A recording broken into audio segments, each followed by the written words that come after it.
brought to you by Nova शुद्ध घी। जब जब खाए दिल खुश हो जाए, सदियों का नोवा शुद्ध देसी घी, सपना स्वस्थ भारत का।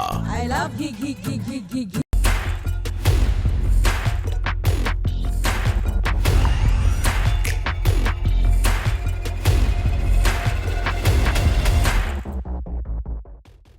पिछले कुछ वक्त में भारत और अमेरिका के बीच काफी तनाव देखने को मिला है। आपको बता दें, अमेरिका भारत का सबसे बड़ा निर्यात बाजार है, लेकिन अप्रैल 2025 से लागू हुई भारी अमेरिकी टैरिफ बढ़ोतरी ने भारतीय निर्यात को जोरदार झटका दिया है।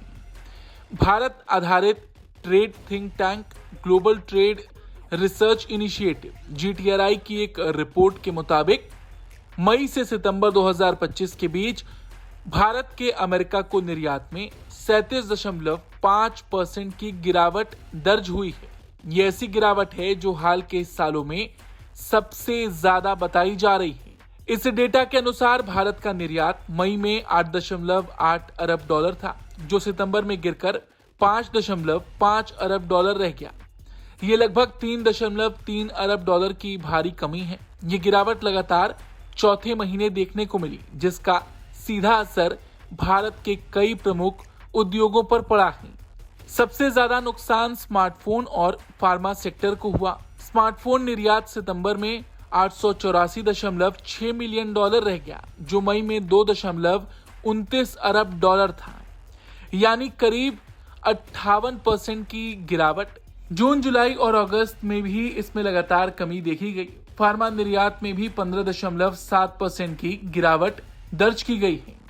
आपको बता दें, अमेरिका ने भारत पर 50% का टैरिफ लगाया है, और ये जो गिरावट आप देख रहे हैं, ये सिर्फ और सिर्फ इस टैरिफ के चलते हैं। वहीं टैरिफ फ्री श्रेणी वाले उत्पादों, जो कुल निर्यात का लगभग 1/3 है, उसमें भी 47% की गिरावट आई है। इसका मतलब स्पष्ट है कि केवल उन सामानों पर ही असर नहीं पड़ा जिन पर टैरिफ लगा है, बल्कि उन उत्पादों का निर्यात भी कमजोर हुआ जिन पर कोई शुल्क नहीं था। इससे उद्योग जगत में काफी चिंता है।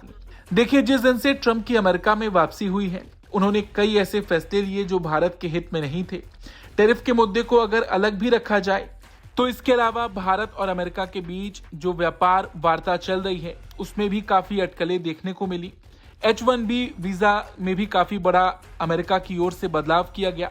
तो कुल मिलाकर कई ऐसे फैसले जो ट्रंप ने लिए, उसका असर अब दोनों देशों के बीच दिखने लगा है। जो व्यापार दोनों देशों के बीच होता था, जो सामान भारत की ओर से अमेरिका में निर्यात किए जाते थे, उसमें अब गिरावट देखने को मिल रही है। किसी भी सेक्टर की अगर बात कर लें, तो हर सेक्टर का यही हाल है। धातु, ऑटो पार्ट्स और इंजीनियरिंग जैसे उत्पादों में भी गिरावट देखने को मिली है। इनमें 16.7% की कमी आई। टेक्सटाइल, जेम्स ज्वेलरी, केमिकल, समुद्री उत्पाद और फूड प्रोसेस्ड आइटम, जो भारतीय निर्यात का बड़ा हिस्सा है, इनमें करीब 33% गिरावट आई। ज्वेलरी निर्यात में तो लगभग 60% तक गिरावट आई है, और थाईलैंड व वियतनाम ने भारत की जगह लेनी शुरू भी कर दी है। देखिए, इन देशों को इसलिए भी फायदा होगा क्योंकि ट्रंप ने जिन देशों पर कम टैरिफ लगाए हैं, उनके लिए भारत के मुकाबले अमेरिका में व्यापार करना ज्यादा आसान हो जाएगा। GTRI का ये कहना है कि अगर भारत ने जल्दी कदम नहीं उठाए, तो भारत वियतनाम, मैक्सिको और चीन जैसे देशों के सामने अपनी हिस्सेदारी गंवा सकता है। उद्योग जगत ने सरकार से सस्ती फाइनेंसिंग, तेज टैक्स रिफंड और MSMEs के लिए इमरजेंसी क्रेडिट जैसी मदद की मांग भी की है।